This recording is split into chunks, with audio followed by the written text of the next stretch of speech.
When my son stopped calling me Ummi and started saying Ma like his wife did, I felt the first small crack in my heart. I was sitting alone in the kitchen that evening. The light from the single bulb was yellow and weak. I had made his favorite aloo gosht, the way I always did, with extra garlic because he liked the smell. But the plate stayed on the table untouched. He had come home late again. He walked in, kissed his wife on the forehead, and went straight to their room. No, Ummi, I'm home. No hug, no question about my day. I stared at the steam rising from the dish. It disappeared slowly into the air, just like the closeness we used to have. I raised him alone. His father left when he was 3. One morning he said he was going to the market for milk. He never came back. I waited 3 days. Then I stopped waiting. I started working, first as a maid in rich houses, then in a small tailor shop, stitching buttons and hems. Every rupee went to his school fees, his books, his uniform. I ate less so he could eat more. I slept late so he could sleep early. I told him stories at night when he was scared of the dark. I held him when he cried for his father. I promised him, Beta, I am both mother and father now. You will never feel alone. And he believed me. For many years he did. He grew up kind, quiet, always said yes, Ummi, and no, Ummi. He studied hard, got a job in the city, brought his first salary home and put it in my hand. Ummi, this is for you. Buy something nice. I bought a new shawl, kept it wrapped in plastic so it would stay new forever. Then he met her, Sana. She was beautiful, soft-spoken, worked in the same office. He started coming home later. Then some nights he didn't come at all. Said he was staying with friends. I believed him. Mothers always believe. When he told me they were getting married, I cried happy tears. I thought, now our small family will become bigger. I helped with the wedding, stitched her lehenga border myself, made sweets at home, gave my gold bangles to her on the wedding day. She hugged me. Thank you, Auntie. Not Ummi, Auntie. I smiled and said, call me whatever feels right, Beta. After the wedding, they moved into a small flat nearby. I stayed in our old house. I visited every weekend, took homemade food, sat with them, watched Sana arrange the kitchen her way. I said nothing. It was her home now. But slowly the visits became shorter, then less frequent. Phone calls became messages. Busy today, Ummi. Next week, Ummi. I waited. I always waited. One Sunday I went without telling them. I wanted to surprise them with fresh paratas. I knocked. Sana opened the door. She looked surprised, then a little uncomfortable. Auntie, you came. I stepped inside. The house smelled different. Her perfume. New curtains. My son was in the bedroom. He came out, smiled, but it was a small smile, not the big one he used to give. We sat. I opened the dabba, paratas still warm. He ate one, then said, Ummi, we were planning to go out today. I nodded. Of course. I just wanted to see you both. Sana smiled politely. We will come to your place soon. I left early. The paratas were still in the dabba when I reached home. I put them in the fridge, ate one cold the next morning. It tasted like nothing. That night I sat on my bed, held his childhood photo, the one where he is laughing, holding my finger. I touched his face in the picture. Tears came. Not loud tears, quiet ones. They fell on the glass. I whispered, Beta, where did you go? No answer, only silence. The fan turning slowly above me. Click, click, click. I wiped my face, told myself, he is married now, he has his own life. It's natural. But deep inside I knew something had changed. Not just time, not just marriage, something deeper. He was forgetting me. Not all at once, piece by piece, the way a river forgets the rain that fed it. I smiled to myself that night, a small, sad smile, because what else could I do? I had raised him with all my strength. Now I had to learn to let him go, even if it meant he forgot to look back, even if it meant there was no one left to call me Ummi first thing in the morning. My name is Razia. I am 68 now. My hair turned fully white 5 years ago. I still tie it in a simple knot every morning. I live in the same small house where I brought up my son Bilal. 2 rooms, one kitchen, a tiny courtyard where I keep a few pots of mint and tulsi. The house is old.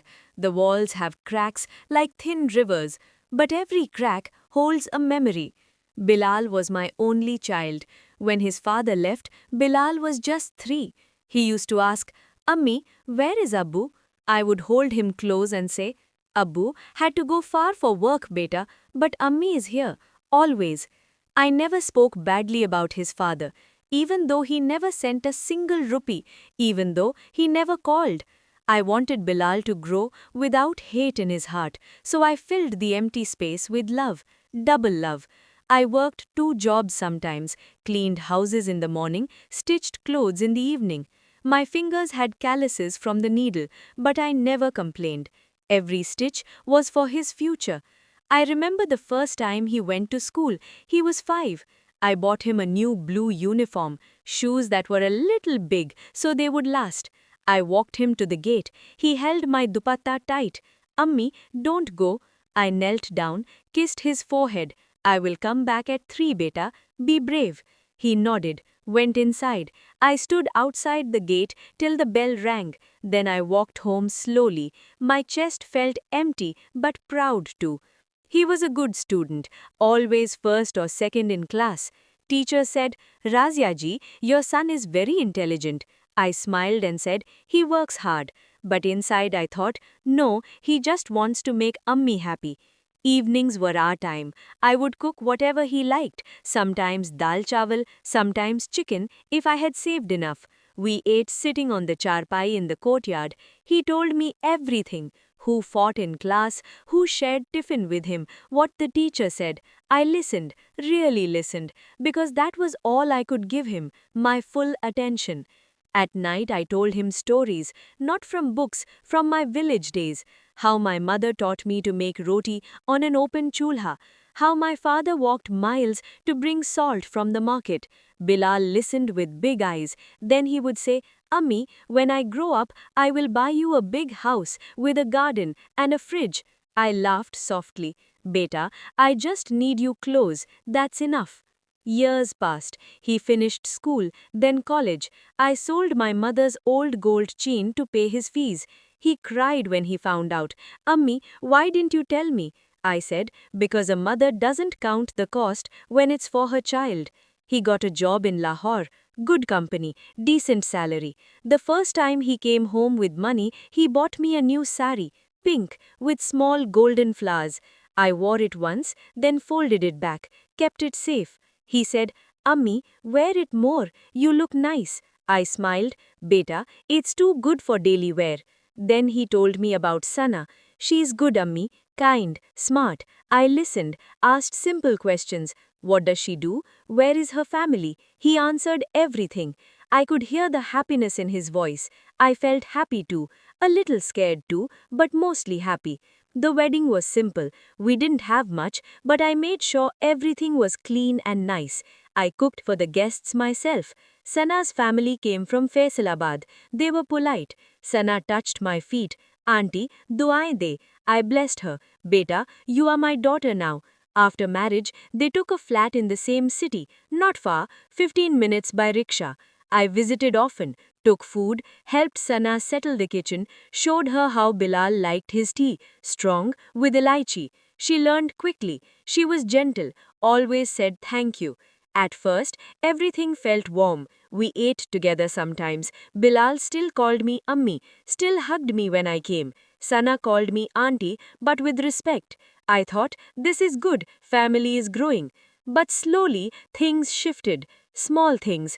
Bilal started saying Ma sometimes, like Sana did. At first I thought it was a slip, then it became regular. Ma, pass the salt. I passed it without saying anything. Inside I felt a tiny pinch, but I smiled. Sana started managing the house her way. New dishes, less spice. She said, Auntie, Bilal's stomach is sensitive now. I nodded. Of course, beta. I stopped bringing my heavy masalas, brought lighter things, sabzi, yogurt. The calls became shorter. Busy day, Ammi. Talk tomorrow. I waited for tomorrow. It came less often. One Eid, I made sheer khurma, the way my mother taught me, thick with milk and dry fruits. I took it to their flat. Sana opened the door, smiled, but her eyes looked tired. Auntie, come in. Bilal was on the phone. He waved, kept talking. I sat, waited. When he finished, he tasted the sheer khurma. Good, Ammi, but he ate only 2 spoons, then said, We have to go to Sana's parents for lunch. I nodded. Of course. I left the rest with them, went home alone, ate one bowl by myself. It tasted sweet, but lonely. I started thinking more about the past, how Bilal used to run to me when he was small, how he slept with his head on my lap, how he said, Ammi, you are my best friend. Now he had a new best friend, Sana. That was right, wife comes first. I told myself that every night, but the house felt quieter. The courtyard mint grew wild. I watered it less. The tulsi plant drooped sometimes. I talked to it. Hang in there, beta, like I talked to myself. I kept his old school bag in the cupboard, his first report card, a photo of us at the park, me holding him on my shoulders. He was laughing. I was tired, but happy. I looked at that photo often, touched his small face, wondered where that boy went. Not far, just into a new life, a life where Ammi was not the center anymore. I accepted it slowly, like accepting winter after a long summer. It comes, you feel the cold, but you wrap a shawl and keep going. But some nights the shawl felt thin and the cold reached deeper. The changes came so slowly, I almost didn't notice them at first. Like the way a plant loses leaves one by one in autumn. You see one fall, then another. By the time the branches are bare, you wonder how it happened so quietly. Bilal started coming home even later from work, sometimes after 9, sometimes 10. I would call, Aajao beta, dinner is ready, come soon. He would say, Ma, we ate outside today. Sana was craving Chinese. I said, okay, put the food in the fridge, ate alone. The taste was the same, but it felt cold. Sana began suggesting things, small things at first. One day she said, Auntie, Bilal's back hurts from long sitting. Maybe he should sleep on a firmer mattress? I nodded. You are right, beta. I will tell him. But she had already bought one. New foam mattress.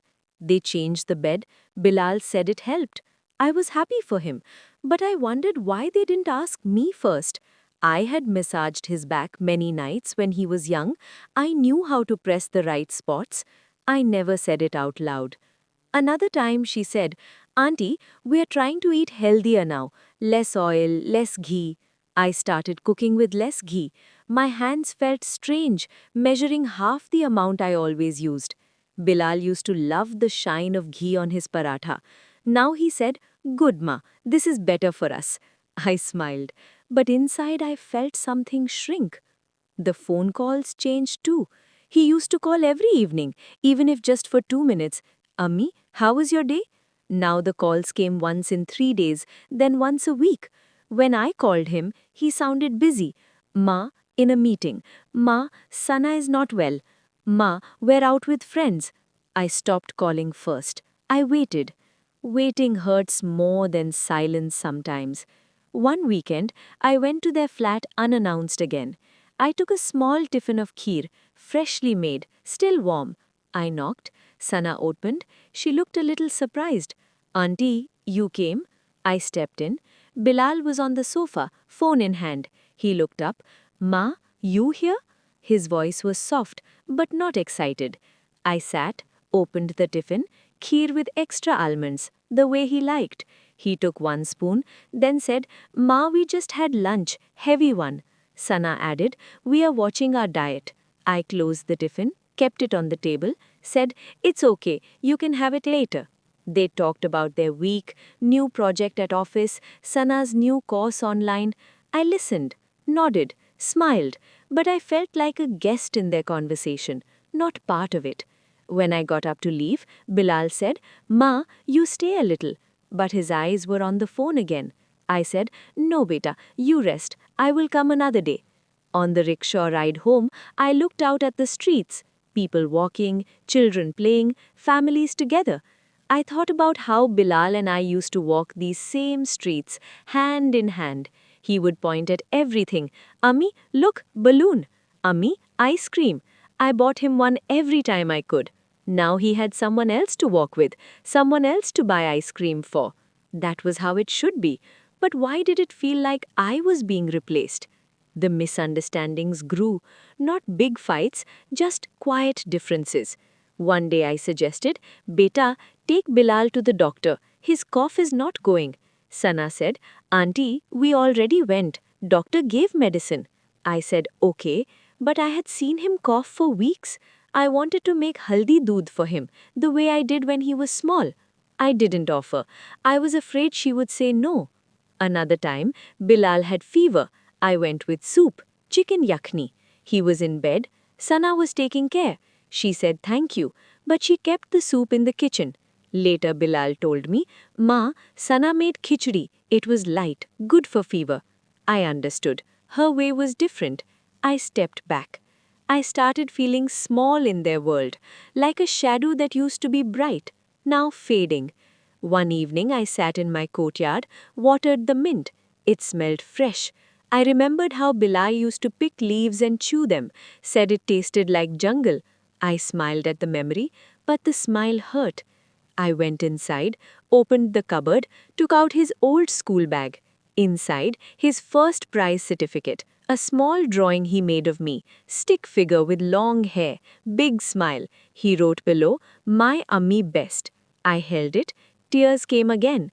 Quiet, no sound. I put it back, closed the cupboard, told myself, "He's happy now. That is enough." But some nights I couldn't sleep.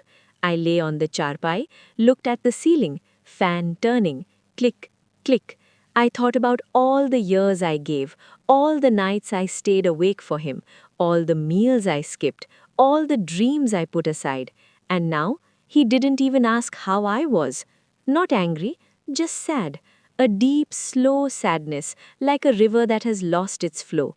I kept going, kept smiling when I saw him, kept saying, "I'm fine, beta."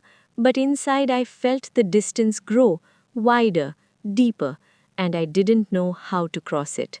The day everything became clear came on a rainy Thursday in October. The sky was heavy and gray all morning. Rain fell in slow, steady drops. I woke up early, as always, made tea for one, sat in the courtyard under the small tin roof, listened to the rain hit the leaves of the mint plant. Plink, plink, plink. My phone stayed silent. No message from Bilal, no call. It had been 12 days since I last heard his voice. I decided to go see him, not with food this time, just to sit, to talk, to hear him say "Ammi" once more. I wore my simple cotton shawl, the one he bought me years ago, took a rickshaw. The driver asked, "Auntie, where to?" I gave the address, watched the rain streak down the plastic curtain. When I reached their building, the lift was not working. I climbed the stairs slowly. My knees ached a little.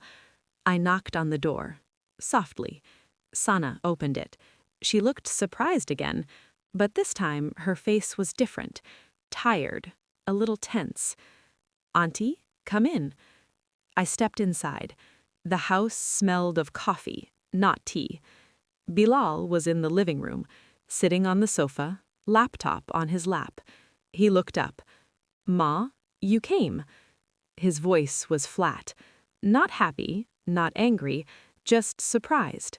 I sat on the chair opposite, my hands in my lap. I said, "I just wanted to see you both. It's been some time." Sana went to the kitchen, came back with a glass of water. "Thank you, beta." I took it, held it. did not drink. Bilal closed his laptop, looked at me. Ma, everything okay? I nodded. Yes, just missing you. He looked down, then at Sana. She sat beside him. They exchanged a small look, the kind couples do when they have already talked about something. Bilal spoke first. Ma, we have been thinking. My heart became heavy. I knew what was coming, but I let him speak. We're planning to move to a bigger flat, in a better area, closer to Sana's office, too. I listened, nodded slowly. He continued. It's a 2-bedroom, but we thought maybe it's better if you stay here in your house. You like it here, the courtyard, your plants. Sana added softly. Auntie, it's not that we don't want you. It's just the new place is farther, and you said you don't like long travel. I looked at my hands. The lines were deeper now, veins showing more. These hands had carried him when he was small, held him when he cried, cooked for him every day. I said quietly, I understand. Bilal looked relieved, but also guilty. Ma, we will visit, every weekend maybe, and you can come too. I smiled, the same small smile I always used. Of course, beta. Inside, something broke. Not loud, not with tears right then. It was a quiet snap, like a dry twig underfoot. I stayed for half an hour. We talked about small things, weather, his job, Sana's new project. I did not mention the silence, the missed calls, the way he no longer asked about my day. When I got up to leave, Sana hugged me lightly. Bilal walked me to the door. He said, Ma, take care. I touched his cheek, just once, like I used to when he was a boy.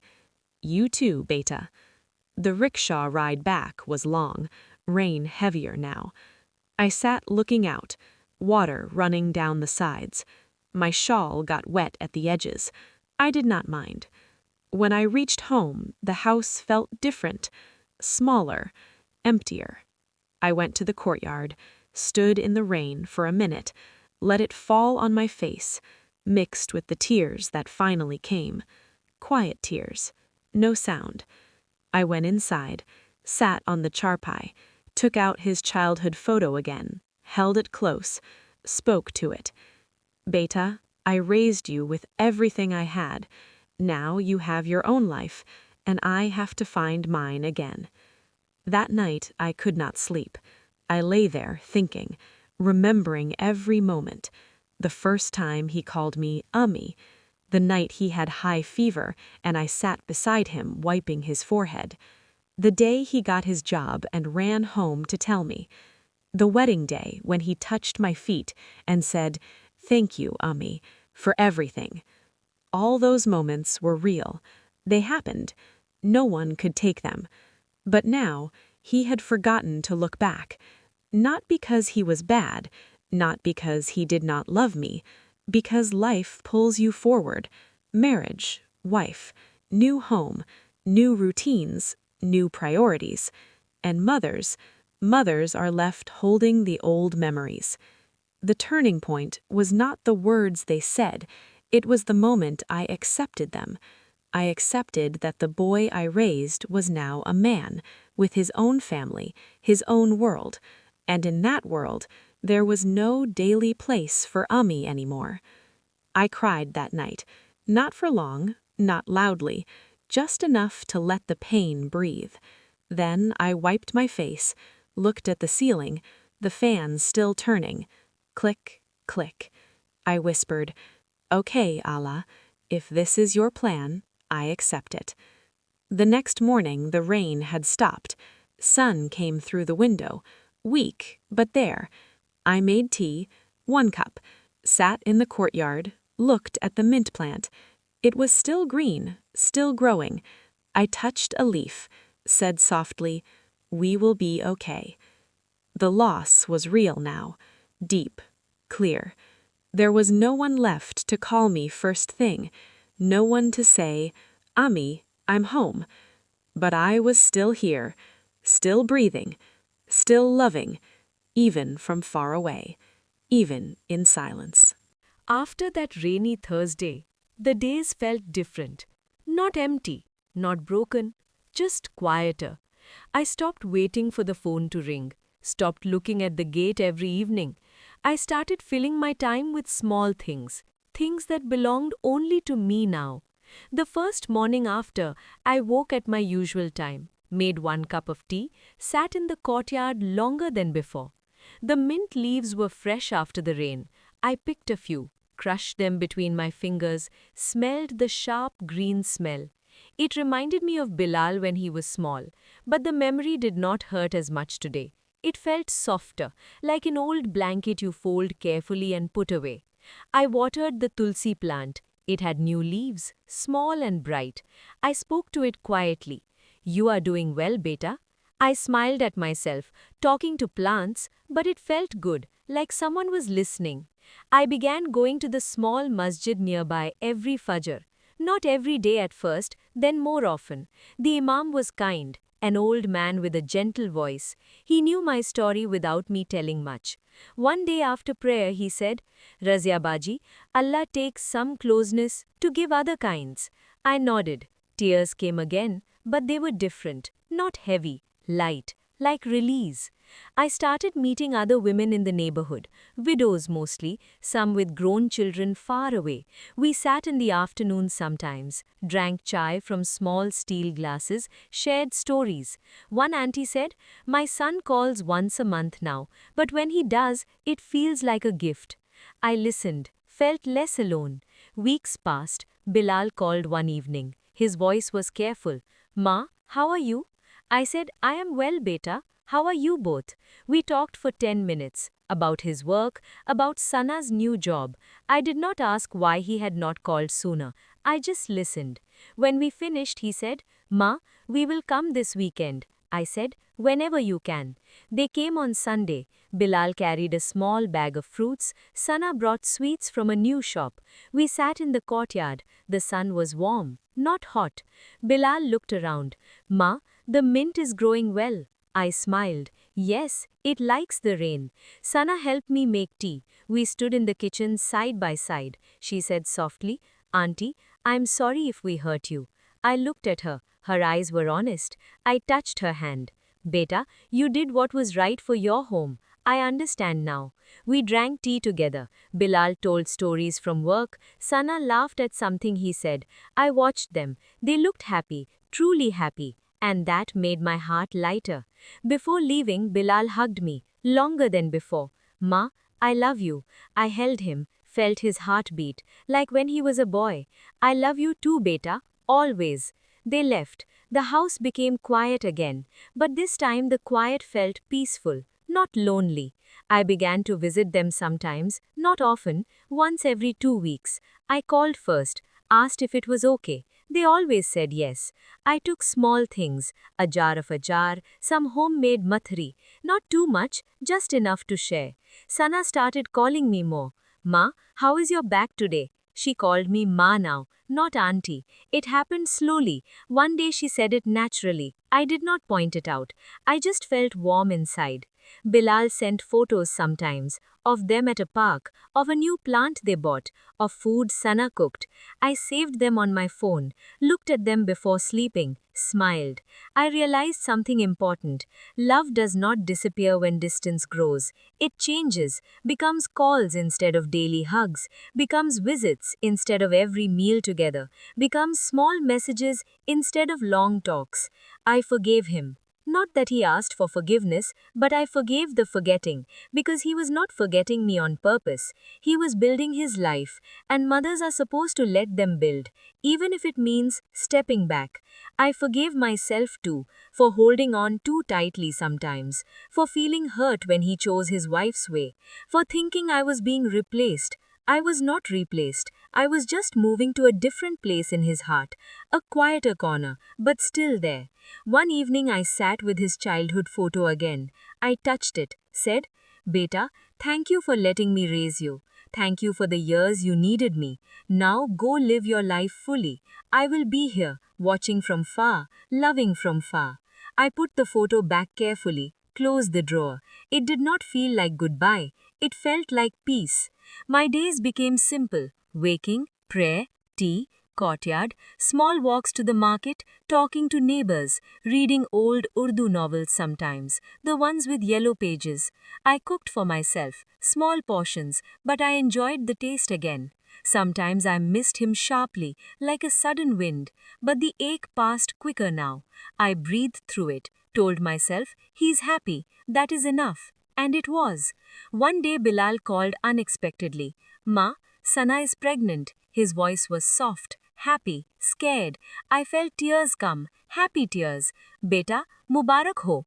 I blessed them both, long blessings, for health, for joy, for easy days. When the baby came, a girl, they named her Aisha. They brought her to see me first. Bilal carried her carefully. Sana smiled wide. I held her, small, warm. She opened her eyes, looked at me. I whispered, "Hello, Mary Jaan." In that moment, I felt the circle complete, not back to how it was, but to something new, something gentle. I was still Ammi, still there, just in a different way. And that was enough, more than enough. Now the years move like slow water in a quiet river, not rushing, not still, just flowing, carrying small things along, memories, moments, people. I am 72 this year. My back bends a little more when I walk. My hands shake sometimes when I pour tea. But my heart has learned to stay steady. The courtyard mint is still there, thicker now. I planted more last spring. The tulsi grows tall. I water it every morning, say a small dua. For Bilal, for Sana, for little Aisha, for myself too. Aisha is 3 now. She calls me Dadi, runs to me with her small arms open. I pick her up, even though my knees complain. She smells like baby powder and milk. She touches my white hair. Dadi, soft. I laugh, kiss her cheek. Yes, beta, soft like you. They come every 2 weeks now, sometimes more if Aisha asks for Dadi's stories. Bilal carries her on his shoulders. Sana brings homemade things, a small cake sometimes, or fruit salad. We sit in the courtyard. Aisha plays with the mint leaves. Bilal watches her, smiles the same smile he had as a boy. One day he said, "Ma, I was thinking about how you used to tell me stories every night." I looked at him. "You remember?" He nodded. "Every single one. The clever crow, the patient spider." Sana smiled. "Aisha loves them too." I told a story that afternoon, the one about the mother bird who flew far to find food for her chick. Aisha listened with big eyes. When it finished, she asked, "Daddy, did the mother bird come back?" I said, "Yes, beta. She always came back, even from far away." Bilal looked at me then, his eyes soft, a little wet. He did not say anything, but I knew. He understood. I no longer feel forgotten, not in the deep way I once did. The forgetting happened. It was real, but it was not the end. It was a chapter, a hard one, but one that led to this, to quiet visits, to a granddaughter's laughter, to a son who now calls more often, who asks, "Ma, how are you feeling today?" And I answer honestly, "Better now, Betha." Sana and I talk more. She calls me Ami sometimes, when she is tired, when Aisha is crying, when life feels heavy. She says, "Ami, how did you do it alone?" I tell her simple things, one day at a time, with dua, with love. She listens, holds my hand. I have learned that love is not measured by how close someone sits every day. It is measured by the moments they choose to return, by the small efforts, a phone call on a busy day, a visit when the road is long, a hug that lasts longer than before. I have also learned to love myself in the quiet spaces, to sit with my tea, to read old letters from my own mother, to pray longer in the morning, to smile at the mirror even when the face looks tired. The house is still small, but it feels bigger now, because it holds only what I need: peace, memories, hope. Sometimes at night, I sit on the charpai, look at the stars. They are the same stars I looked at when Bilal was small, when I worried about tomorrow, when I prayed for strength. Now I pray differently. Thank you for the years I had him close. Thank you for the years he has now. Thank you for the years still left for me. No more questions, no more why, just thanks. And in that thanks, I find my strength again. If there is one thing I want to leave behind, it is this: mothers, when the time comes, let them go. Not with anger, not with bitterness, with open hands, with a heart that says, I did my part, now fly. They will look back, maybe not every day, maybe not every week, but they will. And when they do, you will be there, not as the center, but as the root, quiet, strong, always holding the ground they stand on. And that is enough, more than enough. I close my eyes now, feel the night air, hear the crickets, feel the soft blanket on my lap. Tomorrow Aisha might come, or Bilal might call, or maybe just another quiet day. Any of them is fine, because I raised him alone, and marriage changed things, but it did not erase me.